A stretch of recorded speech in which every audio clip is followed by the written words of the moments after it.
अस्सलाम वालेकुम नाजरीन, आप देख रहे हैं INN चैनल। मैं हूं शेख अहमद अली। आज की खास बात में हम देखेंगे कई अहम कौमी और बैनुल अक़वामी खबरें। मरकजी हुकूमत के जरिए फौज में भर्ती के लिए लाए गए मशहूर मनसूबे अग्निपथ के खिलाफ दाखिल 2 अर्जियों को पीर के रोज सुप्रीम कोर्ट ने खारिज कर दिया। अदालत उज़्मा ने अपने तफसीर में वाज़ेह लफ्ज़ों में कहा कि यह मनसूबा मनमाना नहीं है। सुप्रीम कोर्ट का कहना है कि मफाद आम्मा दीगर नजरिया से ज्यादा अहम है। इसके साथ ही अदालत ने यह भी कहा कि अग्निपथ मनसूबा शुरू होने से पहले फौज भर्ती के अमल में मुंतखब हो चुके उम्मीदवारों को तकर्रुरी का हक नहीं है। काबिल जिक्र है कि फरवरी में दिल्ली हाईकोर्ट ने अग्निपथ मनसूबे की अहलियत को बरकरार रखा था, जिसके खिलाफ अदालत उज़्मा में 2 अर्जियां दाखिल की गई थी। दिल्ली हाईकोर्ट ने अपने हुक्म में कहा था कि अग्निपथ मनसूबा कौमी मफाद में तैयार किया गया था और ये यकीनी करने के लिए कि मुसल्लह अफवाज बेहतर तरीके से तैयार हों। 10 अप्रैल को गोपाल कृष्ण और वकील ML शर्मा की अर्जी पर समाअत करते हुए सुप्रीम कोर्ट की बेंच ने कहा कि हम हाई कोर्ट के फैसले में मुदाखलत नहीं करेंगे। हाई कोर्ट ने इसके सभी पहलुओं पर गौर किया था। हालांकि बेंच ने अग्निपथ मनसूबा शुरू करने से पहले हिंदुस्तानी फिजाइया यानी इंडियन एयरफोर्स में भर्ती से मुतालिक एक तीसरी ताज़ा अर्जी को 17 अप्रैल के लिए फेरिस्तबंद कर लिया है। बेंच ने मरकज से हिंदुस्तानी फिजाइया में भर्ती से मुतालिक तीसरी अर्जी पर अपना जवाब दाखिल करने को कहा है। वाराणसी की ज्ञानवापी मस्जिद में वजू के इंतजामात का मुतालबा करते हुए सुप्रीम कोर्ट में एक अर्जी दायर की गई है। मस्जिद की इंतजामी कमेटी की जानिब से चीफ जस्टिस से जल्द समाअत का मुतालबा किया गया। सुप्रीम कोर्ट इस मामले की समाअत 14 अप्रैल को करेगा। उत्तर प्रदेश पुलिस ने लखीमपुर खीरी के काशीराम इलाके में रियासती सरकारी इमलाक पर मुबैना तौर पर लाउड स्पीकर लगाने और इज्तिमाई नमाज अदा करने के खिलाफ इसके इल्जाम में 28 अफराद के खिलाफ मुकदमा दर्ज किया, जिनमें 3 नामजद और दीगर नामालूम लोगों के खिलाफ मुकदमा दर्ज किया गया। ये वाकया इतवार को पेश आया। ये फायर इमारत के अहाते में नमाज अदा करने वाले लोगों की मुबैना वीडियो सोशल मीडिया पर वायरल होने के बाद दर्ज की गई और दाएं बाजू के एक मकामी कारकुन राम गोपाल पांडे ने सदर कोतवाली पुलिस स्टेशन में शिकायत दर्ज कराई थी। पुलिस ने FIR में मोहम्मद आदिल, जुम्मन खान और निशा खान समेत 25 दीगर नामालूम अफराद को नामजद किया और उनके खिलाफ IPC की दफा 447 जो कि मुजरिमाना खिलाफ वर्जी 147 फसाद और 298 जानबूझकर मजहबी जज्बात को ठेस पहुंचाने के तहत मुकदमा दर्ज किया गया। पुलिस का कहना है कि तमाम मुलजिमीन फरार हैं। शिकायत कुनिंदा राम गोपाल पांडे के मुताबिक काशीराम कॉलोनी में बच्चों के लिए एक पेशा वाराना स्कूल है जिसे रियासत ने बनाया था। इस पर एक खास मजहब के कुछ लोगों ने नमाज पढ़ने के लिए तजावुज़ किया। उन्होंने हमारे मजहबी जज्बात को ठेस पहुंचाई। हम उनके खिलाफ सख्त कार्रवाई चाहते हैं। सर्कल ऑफिसर सदर संदीप सिंह ने कहा कि हमने वीडियो क्लिप को तस्दीक के लिए फौरन जिला में भेज दिया है और रिपोर्ट का इंतजार कर रहे हैं। मुलजिमीन की शिनाख्त अब तक जमा होने वाले शवाहिद की बुनियाद पर की जाएगी। उन्हें शामिल होने के लिए नोटिस दिया जाएगा। झारखंड के जमशेदपुर में झंडे तनाजे को लेकर 2 दिन के तनाव के बाद पीर के रोज हालात काबू में हैं। सिक्योरिटी फोर्सेस ने सुबह खदमा शास्त्री नगर ब्लॉक में फ्लैग मार्च किया। पूरे इलाके में सेक्शन 144 लागू कर इंटरनेट बंद कर दिया गया। इस बीच पुलिस ने अब तक 60 लोगों को गिरफ्तार किया है। इतवार की देर रात इस इलाके में फिर माहौल बिगड़ गया था। 2 ग्रुपों में जमकर पथराव हुआ। मामला बिगड़ा तो एक ग्रुप ने पुलिस पर भी पत्थर फेंके। करीब 8 राउंड फायरिंग भी की गई। जवाब में पुलिस ने भी हवाई फायरिंग की। पत्थरबाजी में ट्रैफिक DSP कमल किशोर समेत कई पुलिस वाले जख्मी हुए हैं। सिटी SP के विजय शंकर ने बताया कि बीजेपी कायद अभय सिंह को इतवार के रोज जमशेदपुर में हुए तशद्दुद के मामले में गिरफ्तार किया गया। अब तक जुमला 57 लोगों की गिरफ्तारी हुई है। 120 लोगों पर नामजद FIR दर्ज की गई है।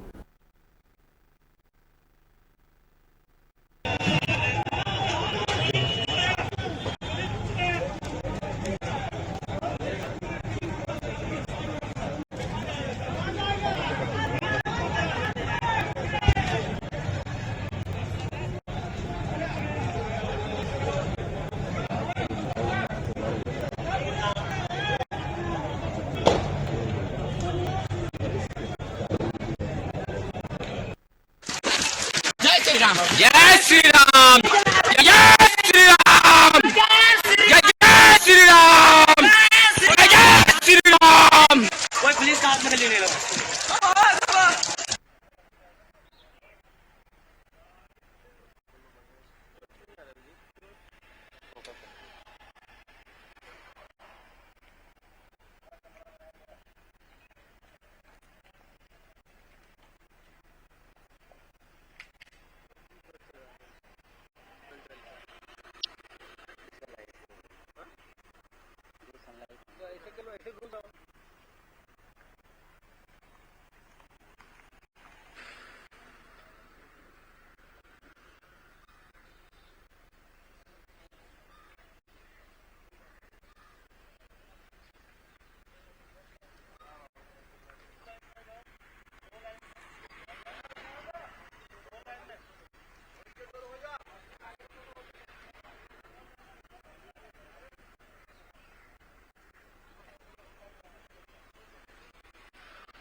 वेस्ट बंगाल में रामनवमी की शोभा यात्रा के दौरान पेश आए तशद्दुद पर नेशनल ह्यूमन राइट्स कमीशन ने अपनी रिपोर्ट पेश की है। इसमें कहा गया कि पुलिस ने तशद्दुद होने दिया, उसे रोकने की कोशिश नहीं की। पटना हाईकोर्ट के retired chief justice Narasimha Reddy व NHRC के 6 रुकनी फैक्ट फाइंडिंग टीम की इस रिपोर्ट में कहा गया है कि दंगे प्री प्लान थे और भड़काए गए थे। टीम ने यह इल्जाम भी लगाया कि पुलिस ने उन्हें तशद्दुद से मुतासर इलाकों के साथ उन जगहों पर भी जाने नहीं दिया जहां सेक्शन 144 नहीं लागू की गई। टीम के मुताबिक हफ्ते को रिसरा जाते वक्त पुलिस ने उन्हें झड़प वाली जगह से लगभग 3 किलोमीटर दूर श्रीरामपुर में रोक दिया। टीम का कहना था कि पुलिस को डर है कि अगर हम वहां गए तो हमें हकीकत का पता चल जाएगा। रिटायर्ड चीफ जस्टिस ने कहा कि हमें मुतासिरीन से मिलने नहीं दिया गया। बंगाल पुलिस हमारे फोन का भी जवाब नहीं दे रही है। हमें लगता है कि पुलिस ने तशद्दुद रोकने के लिए कोई एक्शन नहीं लिया। इस मामले में बंगाल पुलिस तानाशाही की तरह बिहेव कर रही है। वो यानी पुलिस एक पार्टी के एजेंडे को प्रमोट करने में लगे हुए हैं। हफ्ते के रोज रिसरा जाने से रोके जाने पर फैक्ट फाइंडिंग टीम के अरकान की पुलिस से बहस हुई। टीम के अरकान का कहना था कि उनका इरादा मकामी लोगों से बात करना था और जानकारी लेकर वापस आना था। वहीं पुलिस का कहना है कि 6 रुकनी टीम को उन इलाकों में जाने की इजाजत नहीं दी जा सकती जहां सेक्शन 144 अभी भी लागू है।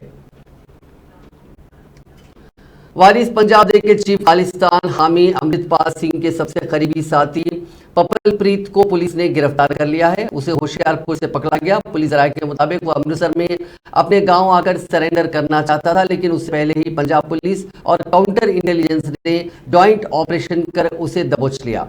पपलप्रीत 18 मार्च को अमृतपाल के साथ फरार हो गया था। इसके बाद वो साइड की तरह उसके साथ चल रहा था। पपलप्रीत और अमृतपाल फरारी के बाद हर बार साथ नजर आए। इनकी पटियाला, कुरुक्षेत्र और दिल्ली में एक साथ होने की CCTV फुटेज सामने आई थी। इसके अलावा दोनों की एनर्जी ड्रिंक पीते हुए एक सेल्फी भी वायरल हुई थी। पुलिस जराये के मुताबिक पपलप्रीत ने ही अमृतपाल को सरबत खालसा यानी सिखों के मजहबी मीटिंग बुलाने की अपील करने को कहा था। इसके लिए अकाल तख्त के जत्थेदार पर दबाव बनाने की राय भी उसने ही दी थी।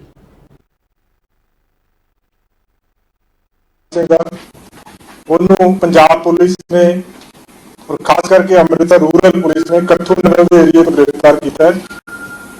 ਇਹਦੇ ਵਿੱਚ ਕਾਫੀ ਦੇਰ ਤੋਂ ਬਹੁਤ ਸਾਰੇ ਵਾਈਟਲ ਕਲੂ ਸੀਗੇ ਜਿਨ੍ਹਾਂ ਦੇ ਉੱਤੇ ਕੰਮ ਹੋ ਰਿਹਾ ਸੀਗਾ ਔਰ ਬਹੁਤ ਸ਼ਲਾਘਾ ਕੰਮ ਕੀਤਾ ਅੰਮ੍ਰਿਤਸਰ रूरल पुलिस ने ਮਾਨਯੋਗ DGP ਸਾਹਿਬ ਦੀਆਂ ਹਦਾਇਤਾਂ ਤੇ ਔਰ ਉਹਨਾਂ ਦੀ ਗਾਈਡੈਂਸ ਦੇ ਹੇਠ ਪਪਲਪ੍ਰੀਤ ਸਿੰਘ ਨੂੰ ਡਿਟੇਨ ਕੀਤਾ ਗਿਆ। NSA ਦੇ ਵਿੱਚ गिरफ्तारी जी पेगी NSA के तहत वो गिरफ्तारी पेगी। इस तो इलावा 6 होर केसिस वांटेड है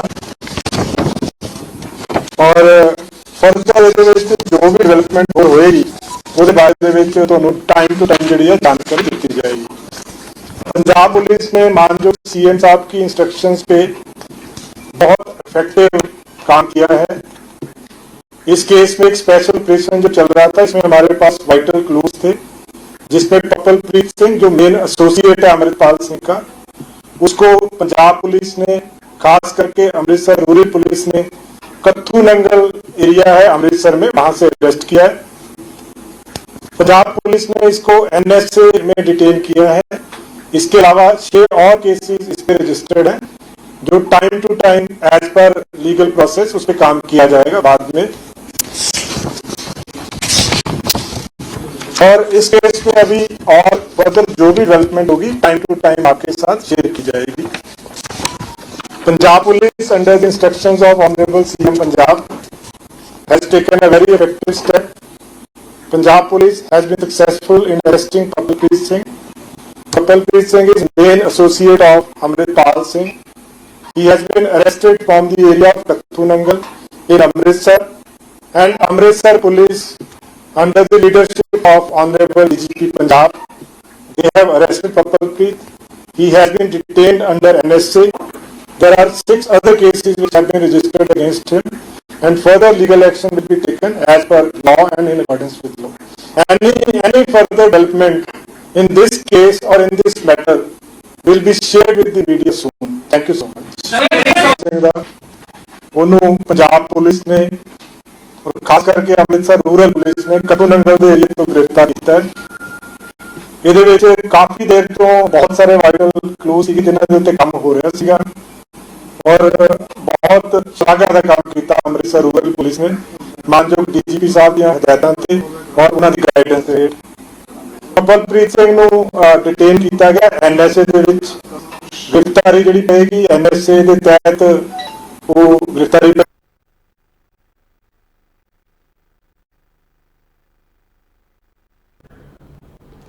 उड़ान के दौरान पैसेंजर की बदतमीजी के चलते एयर इंडिया की फ्लाइट को पीर के सुबह एयरपोर्ट लौटना पड़ा। एयरलाइन के ओहदेदारों ने बताया कि दिल्ली से लंदन जा रही AI111 फ्लाइट में एक पैसेंजर क्रू मेंबर से लड़ने लगा। उनके साथ मारपीट की। 2 क्रू मेंबर्स को चोटें आई हैं। एयरलाइन ने बताया कि फ्लाइट ने पीर की सुबह 6:30 बजे लंदन के हीथ्रो के लिए उड़ान भरी थी। टेक ऑफ के बाद पैसेंजर ने बदतमीजी शुरू कर दी थी। प्लेन में स्टाफ ने उसे बार बार इंतबाह दिया, लेकिन पैसेंजर लगातार बुरा बर्ताव कर रहा था। उसने 2 कैबिन क्रू मेंबर्स को चोट भी पहुंचाई। इसके बाद सुबह 10:30 बजे फ्लाइट दिल्ली लौट आई। एयरलाइन ने मुसाफिर के खिलाफ दिल्ली एयरपोर्ट पुलिस स्टेशन पर शिकायत की। पुलिस ने FIR दर्ज कर मुलजिम को अपनी कस्टडी में ले लिया। दिल्ली पुलिस के मुताबिक उसका नाम जसकरीत सिंह है। इसकी उम्र 25 बरस है। ये कपूरथला पंजाब का रहने वाला है और वो अपने पेरेंट्स के साथ लंदन जा रहा था। एयरलाइन ने इस पूरे वाक़े को लेकर बाकी के पैसेंजर्स को हुई तकलीफ के लिए माफ़ी मांगी और कहा कि लंदन जाने के लिए इसी फ्लाइट को रीशेड्यूल किया गया। फ्लाइट को रियल टाइम ट्रैक करने वाले ऐप फ्लाइट रडार 24 के मुताबिक जिस वक्त एयर इंडिया के प्लेन को दिल्ली वापस लाने का फैसला किया गया तो वो पाकिस्तान के पेशावर के नजदीक उड़ान भर रहा था। एयर इंडिया के CEO कैम्पबेल विल्सन ने फरवरी में एक इंटरव्यू में कहा था कि एयरलाइन क्रू को अक्सर ड्यूटी के दौरान पैसेंजर्स के बुरे बर्ताव का सामना करना पड़ता है। कोई ऐसा दिन नहीं है जब हमें ऐसी रिपोर्ट नहीं मिलती है। महाराष्ट्र के अकोला में इतवार को टीन शेड पर पेड़ गिर जाने से 7 लोगों की मौत हो गई, जबकि 30 लोग जख्मी हो गए। हादसा अकोला के पारस गांव में पेश आया। यहां करीब 40 लोग बाबूजी महाराज संस्थान में एक मजहबी प्रोग्राम में शामिल होने गए थे। वहां शाम करीब 7 बजे जोरदार बारिश होने लगी और तेज हवा चलने लगी। इसकी वजह से एक नीम का पेड़ उखड़कर उस टीन शेड पर गिर पड़ा, जिसके नीचे सभी अकीदतमंद जमा थे। उनमें से 4 की मौके पर ही मौत हो गई, जबकि 36 अफराद को अस्पताल में भर्ती कराया गया। जख्मियों में से 3 लोगों ने इलाज के दौरान दम तोड़ दिया। इस वाकये की इतला मिलते ही पुलिस और बचाव राहत टीम मौके पर पहुंची और मकामी लोगों की मदद से रेस्क्यू का काम शुरू हुआ, जो सुबह 3 बजे तक जारी रहा। लोगों ने आरी से पेड़ को काटकर उसे हटाया और मलबे को साफ करने के लिए JCB की मदद ली। कांग्रेस पार्टी छोड़ चुके सीनियर कायद गुलाम नबी आजाद ने इतवार को बयान दिया था कि राहुल गांधी बैरून मुल्क में अनवांटेड बिजनेसमैन से मिलते हैं। उन्होंने कहा कि गांधी खानदान हमेशा से कारोबारियों के साथ जुड़ा रहा। इसके बाद अडानी मामले पर मरकजी हुकूमत पर निशाना साधते हुए राहुल से बीजेपी ने जवाब मांगा। बीजेपी ने सबसे पहले इस इतवार को गुलाम नबी आज़ाद के इंटरव्यू का वीडियो क्लिप शेयर किया और लिखा कि राहुल गांधी बैरून मुल्क जाते हैं और अनवांटेड बिजनेसमैन से मिलते हैं। राहुल गांधी बताएंगे ये कारोबारी कौन है जिनसे उन्होंने मुलाकात की है, ये मुलाकात किस लिए की गई है।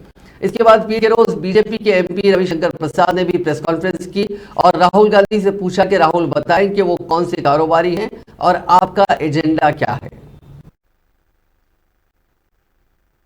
गुलाम नबी आजाद जो कांग्रेस में 50 साल तक रहे, केंद्रीय मंत्री रहे, जम्मू कश्मीर के मुख्यमंत्री रहे, विपक्ष के नेता रहे, कांग्रेस के महामंत्री रहे और उन्होंने इंदिरा गांधी, राजीव गांधी जी, सोनिया गांधी जी सबों के साथ काम किया है।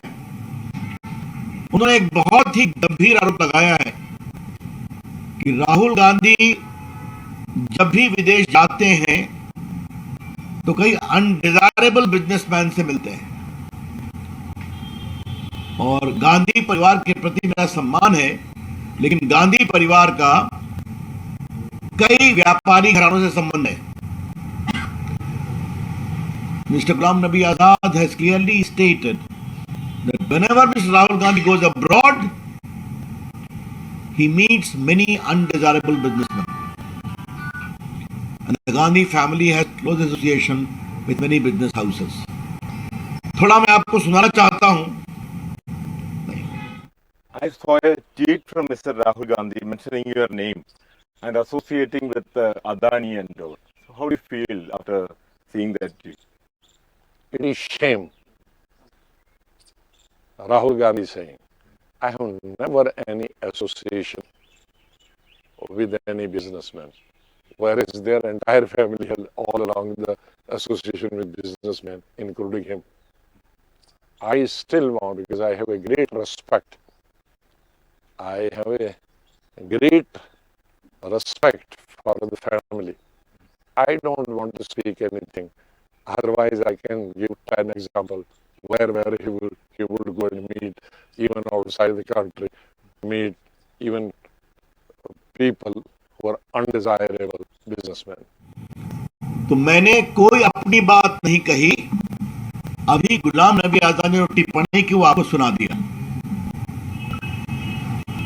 इससे एक बड़ा सवाल उठता है कि राहुल गांधी हर 4-5 महीने के बाद विदेश जाते हैं। किससे मिलते हैं राहुल गांधी? क्योंकि बाकी तो जाते हैं तो क्या क्या बोलते हैं कि भारत के लोकतंत्र पर ही सवाल करते हैं, वो चर्चा हम लोग कर चुके हैं।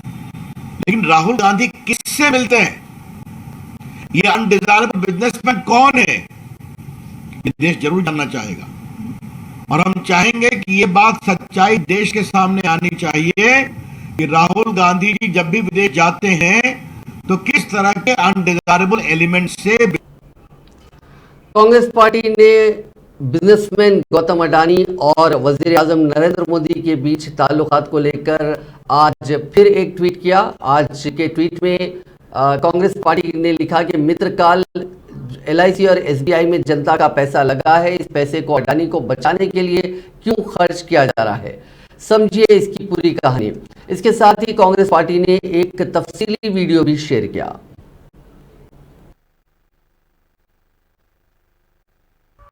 SBI देश का सबसे बड़ा पब्लिक सेक्टर बैंक है। क्या अदानी ग्रुप को बचाने के लिए LIC और SBI को ऑर्डर दिया गया? LIC ने खतरों से भरे अदानी ग्रुप को इतना बड़ा एलोकेशन क्यों किया? प्राइवेट फंड मैनेजर जो ज्यादा रिस्क लेते हैं उन्होंने भी ये नहीं किया। जब इन बातों से पर्दा उठेगा तो पता चलेगा कि उनके फायदे में न सिर्फ आपका लेकिन देश का कितना बड़ा नुकसान हुआ। गौतम अडानी पर बड़े कर्जे बकाया है। एक अनुमान के अनुसार वित्त वर्ष 2022 में अडानी ग्रुप के कुल 2 लाख करोड़ के कर्जे में से लगभग 70,000 से 80,000 करोड़ सिर्फ बैंकों से लिया लोन है। इसमें सबसे ज्यादा 27,000 करोड़ रुपए की देनदारी SBI की है, 5,500 करोड़ रुपए बैंक ऑफ बड़ौदा का लोन और LIC का अडानी ग्रुप के डेट और इक्विटी में 36,474.78 करोड़ रुपए का एक्सपोजर है। मित्रकाल में उठाए इस कदम ने अब आम भारतीयों के भविष्य को जोखिम में डाल दिया है। SBI देश का सबसे बड़ा पब्लिक सेक्टर बैंक है जिसमें आपकी मेहनत की कमाई और आपके परिवार और आपके बच्चों के भविष्य के लिए जमा की हुई सेविंग्स रखी हुई है। अब सवाल ये उठता है कि इन बैंकों में रखे हुए पैसे जो आपके पैसे हैं उनको खतरे में कौन डाल रहा है?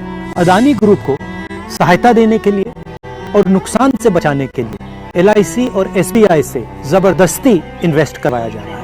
आप जो दिन रात एक करके अपना घर परिवार चलाते हो, जो ईमानदारी और मेहनत करके कमाते हो, आप जो LIC और SBI में अपना पैसा रखते हो, क्या आप अपने बच्चों के भविष्य को खतरे में डालना चाहते हैं? नहीं ना? तो मेरा सवाल आपसे है, अदानी के नुकसान को भरने के लिए आपके पैसे क्यों लगाए जा रहे हैं? दिसंबर की शुरुआत में 3 प्रमुख ग्लोबल फाइनेंशियल इंस्टीट्यूशंस ने SBI को ऑस्ट्रेलिया में अडानी ग्रुप की कंट्रोवर्शियल कारमाइकल कोल माइन के लिए लोन देने के खिलाफ चेतावनी दी थी। न्यूज एजेंसी IANS के अनुसार नवंबर 2020 में SBI अडानी ग्रुप को 5,000 करोड़ रुपए का ऋण देने के लिए तैयार था। इतना ही नहीं, साल 2014 में अडानी और उस वक्त की SBI चीफ के बीच एक MOU पर हस्ताक्षर भी किए गए थे। SBI के चीफ आपके पैसे को सुरक्षित कर रहे हैं या फिर अदानी के बिजनेस को? भारत की सबसे बड़ी सार्वजनिक बीमा कंपनी LIC का अडानी समूह में पूरे बीमा इंडस्ट्री के कुल निवेश का 98% से अधिक हिस्सा है। LIC ने खतरों से भरे अदानी ग्रुप को इतना बड़ा एलोकेशन क्यों किया? प्राइवेट फंड मैनेजर्स जो ज्यादा रिस्क लेते हैं उन्होंने भी ये नहीं किया। क्या ये PM का कर्तव्य नहीं कि LIC जैसे फाइनेंशियल इंस्टीट्यूशंस का पैसा सुरक्षित रहे? हिंडनबर्ग की रिपोर्ट आने के बाद LIC के शेयर्स की कीमत 50,000 करोड़ रुपए गिर गए। क्या पीएम 24 जनवरी 2023 के बाद अदानी में निवेश से एलआईसी को हुए असली नुकसान की सच्चाई बताएंगे? एलआईसी के इन्वेस्टमेंट के बाद घबराए हुए अदानी की रिटेल इन्वेस्टर्स की परेशानियों को कम करने के लिए पीएम क्या कर रहे हैं? ये कोई रहस्य नहीं है कि अडानी ग्रुप ने शेल कंपनियों के एक विशाल चक्रव्यूह का इस्तेमाल करके सामूहिक रूप से अडानी की सार्वजनिक लिस्टेड और प्राइवेट कंपनियों में अरबों डॉलर्स का लेन देन किया और ये अपने व्यापार की साफ जानकारी दिए बिना किया गया है। अदानी ग्रुप के खिलाफ फ्रॉड, मनी लॉन्ड्रिंग, शेल कंपनियों का उपयोग करने के आरोप लंबे समय से लगते आ रहे हैं। 4 इन्वेस्टिगेशंस हुए हैं, इनमें से एक सेबी ने किया। इन शेल कंपनियों के पीछे कौन है? जब मार्केट में अदानी ग्रुप की शेयर की कीमत उनके इशू वैल्यू से भी नीचे गिर रही थी, फिर भी एलआईसी और एसबीआई ने एफपीओ में पैसा निवेश किया। क्या अदानी ग्रुप को बचाने के लिए एलआईसी और एसबीआई को ऑर्डर दिया गया? किसके कहने? जरा सोचिए, इन कंपनियों में लगा सारा पैसा आपकी मेहनत की कमाई है। ये कंपनियां डूबी तो आपका पैसा भी डूबा, यानी अडानी नहीं, यहाँ आपका पैसा दांव पर लगा है। सत्ता में बैठे लोगों को आखिर किसने ये अधिकार दिया? हम इसका जवाब लेकर रहेंगे। जब इन कांग्रेस ने कहा कि कम से कम हुक्मरानी और ज्यादा से ज्यादा खिदमत की बात करने वाली मोदी हुकूमत झूठ के बलबूते पर चल रही है और उसकी हकीकत सामने नहीं आए, इसीलिए पेगासस की बदनामी के बाद अब जासूसी के लिए करोड़ों रुपयों की लागत से कोगानाइट आले की खरीदारी कर रही है। पीर को पार्टी हेडक्वार्टर्स में एक प्रेस कॉन्फ्रेंस खिताब करते हुए कांग्रेस के मौसलात के सरबराह पवन खेड़ा ने कहा कि हुकूमत को अपने जासूसों पर भरोसा नहीं है, इसीलिए वो जासूसी के मौसलाती आलात पर ज्यादा इंतजार कर रही है। पेगासस के बारे में बेनकाब होने के बाद अब कोगानाइट नाम के जिस नए जासूसी आले को खरीद रही है वो पेगासस का मुतबादिल है और इसकी खरीदारी पर आम लोगों के 986 करोड़ रुपए खर्च किए जा रहे हैं।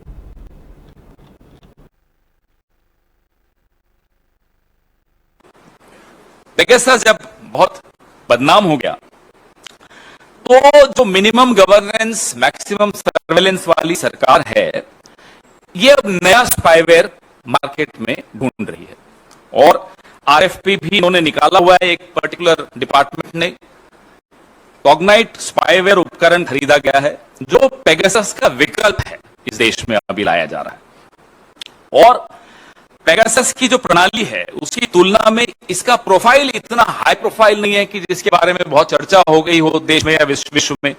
लेकिन जो अमेरिकन लॉ फर्म है एक, मैं आपको ये भेज भी रहा हूं, जो उनका कोट है कॉग्नाइट के विषय में वो मैं पढ़ के आपको जरा सुनाना चाहता हूं कि वो कॉग्नाइट को वो क्या परिभाषा इन्होंने दी है। कॉग्नाइट ने नियमित रूप से दुनिया भर के पत्रकारों, सबसे पहले आप ही लोगों का नाम आ रहा है, हम तो बाद में आएंगे, असंतुष्टों, सत्तावादी शासन के आलोचकों, विपक्ष के परिवारों और मानवाधिकार कार्यकर्ताओं को उनकी जानकारी के बिना निशाना बनाया और इन लोगों से जानकारी हासिल करने के लिए हेरफेर करके या उनके उपकरणों और खातों से समझौता करके उनके बारे में खुफिया जानकारी एकत्रित की। ये जो साहब नया उपकरण खरीद रहे हैं, स्पाईवेयर खरीद रहे हैं, उसके बारे में अमेरिकन लॉ सेंटर एक लॉ कंपनी है वो क्या कहती है मैंने आपको पढ़ के सुनाया। 120 मिलियन यानी कि 986 करोड़ का इस पर सार्वजनिक धन खर्च होगा। मेरा और आपका 986 करोड़ खर्च होगा इस स्पाईवेयर को खरीदने में और इसका उपयोग करने में, क्योंकि उसमें कुछ लोगों को ट्रेनिंग भी देनी पड़ी होगी मुझे लगता है। हालांकि ये लोग तो शाह और शहनशाह तो बड़े ट्रेंड हैं। पेगासस जब बहुत बदनाम हो गया, मरकजी वजीर दाखिला अमित शाह पीर के रोज आसाम के डिब्रूगढ़ पहुंचे। आसाम एयरपोर्ट पर वजीर आला हेमंत बिस्वा शर्मा ने उनका इस्तकबाल किया। वहां से अमित शाह अरुणाचल प्रदेश गए जहां वो रियासत के वाइब्रेंट विलेज प्रोग्राम में उन्होंने शिरकत की, इसका इफ्तिताह किया। इस पर उन्होंने कहा कि चीन ने माफ कीजिएगा, अमित शाह ने 10 अप्रैल को ट्वीट कर इसकी जानकारी दी थी। उन्होंने लिखा था कि आज का दिन काफी अहम है। अरुणाचल प्रदेश से वाइब्रेंट विलेज प्रोग्राम की शुरुआत हो रही है। इसका मकसद बॉर्डर से जुड़े गांव में लोगों को रोजगार देना और वहां तरक्की लाना है। हम हमारे वाइब्रेंट विलेज में बसे हुए हर व्यक्ति की सुविधाओं की चिंता भारत सरकार करेगी, अरुणाचल सरकार करेगी। विभिन्न योजनाएं जो है, चाहे बैंक अकाउंट खोलना है, चाहे बैंक पहुंचानी है, चाहे बिजली पहुंचानी है, चाहे शौचालय पहुंचाना है, चाहे घर के अंदर गैस पहुंचाना है, चाहे रोजगारी देनी है, इस सभी योजनाओं में 100% पूर्तता ये 3 साल के अंदर हम वाइब्रेंट विलेज के अंदर कर देंगे। इसका मतलब ये सीमावर्ती गांव में एक भी घर ऐसा नहीं रहेगा जहां जल नल से नहीं पहुंचेगा, जहां बिजली नहीं होगी। मक्के मुकर्रमा में खाने काबा के ज़ायरीन और मुतमरीन ने पीर की सुबह फजर से पहले मस्जिदुल हराम पर होने वाली खैर व बरकत की बारिश के दरमियान खूबसूरत लम्हात गुजारे। तवाफ और नमाज की अदायगी के दौरान बारिश लोगों को भिगोती रही, ताहम वो इस मसरूर कुन माहौल से लुत्फानंदोज हुए। बारिश के दौरान बहुत से नमाजी खुशी से झूम उठे और दुआओं में बावाज़े बुलंद रहमत की बारिश के लिए शुक्रगुजार होते रहे। बारिश के दरमियान हरमैन शरीफैन की सिक्योरिटी, सेफ्टी, हंगामी हालात और ख़तरात की एजेंसी किसी भी हंगामी हालात से निपटने के लिए फ़ाल दिखी। तवक्को की जा रही है कि सऊदी अरब आज से बारिशों के नए सिलसिलों में दाखिल हो गया। काबिल ज़िक्र है कि सदारत आमा बराए उमूर हरमैन शरीफैन की services and environmental protection achievement agency ने मस्जिद हराम में बारिश के दौरान अपनी तैयारियां बढ़ा दी हैं। ग्रीस और माल्टा के बीच एक माइग्रेंट यानी महाजरीन का जहाज भटक गया। इसमें 400 लोग मौजूद थे जिनकी जान को खतरा बना हुआ है। समुद्री एक्टिविटीज़ पर नजर रखने वाले अलार्म फ़ोन की रिपोर्ट के मुताबिक अगर फौरी कोई एक्शन नहीं लिया गया तो इनकी जान जा सकती है। इस जहाज पर फ्यूल खत्म हो गया है, साथ ही इसके एक हिस्से में पानी भरने की जानकारी भी मिली है। महाजरीन से भरी ये बोट लीबिया से तुबुर्क इलाके जा रही थी। इन लोगों को बचाने के लिए अभी तक कोई रेस्क्यू ऑपरेशन नहीं चलाया गया। जर्मनी की एक NGO वॉच इंटरनेशनल की रिपोर्ट के मुताबिक इन महाजरीन की बोट के पास माल्टा के 2 मर्चेंट शिप्स मौजूद है। इसके बावजूद वहां की इंतजामिया ने उन माइग्रेंट्स के लिए रेस्क्यू ऑपरेशन चलाने से मना कर दिया है। पेमेंट प्लेटफॉर्म गूगल पे ने टेक्निकल ग्लिच के चलते कुछ यूजर्स को 10 अमेरिकी डॉलर से लेकर 1000 अमेरिकी डॉलर यानी करीब 818 रुपए से लेकर 81,000 रुपए ट्रांसफर कर दिए, जिसके बारे में लोगों ने खुशी से सोशल मीडिया प्लेटफॉर्म ट्विटर पर शेयर किया। हालांकि लोगों की यह खुशी ज्यादा देर तक नहीं टिकी। कंपनी ने इस टेक्निकल ग्लिच के बारे में जल्द ही पता लगा लिया और फिर ज्यादातर गूगल पे यूजर्स के अकाउंट में क्रेडिट हुए अमाउंट को वापस भी ले लिया गया। हालांकि ऐसे भी मामले सामने हैं जहां कुछ गूगल पे यूजर्स ने पैसा रिवर्स होने के पहले ही उसे इस्तेमाल कर लिया था। ऐसे यूजर्स के लिए गूगल ने कहा कि पैसा आपका है, इसीलिए आगे कोई कार्रवाई करने की जरूरत नहीं है। नाजरीन, आज की खास बात में बस इतना ही। आपसे कल मुलाकात होगी नई खबरों के साथ। आप देखते रहिए INN चैनल।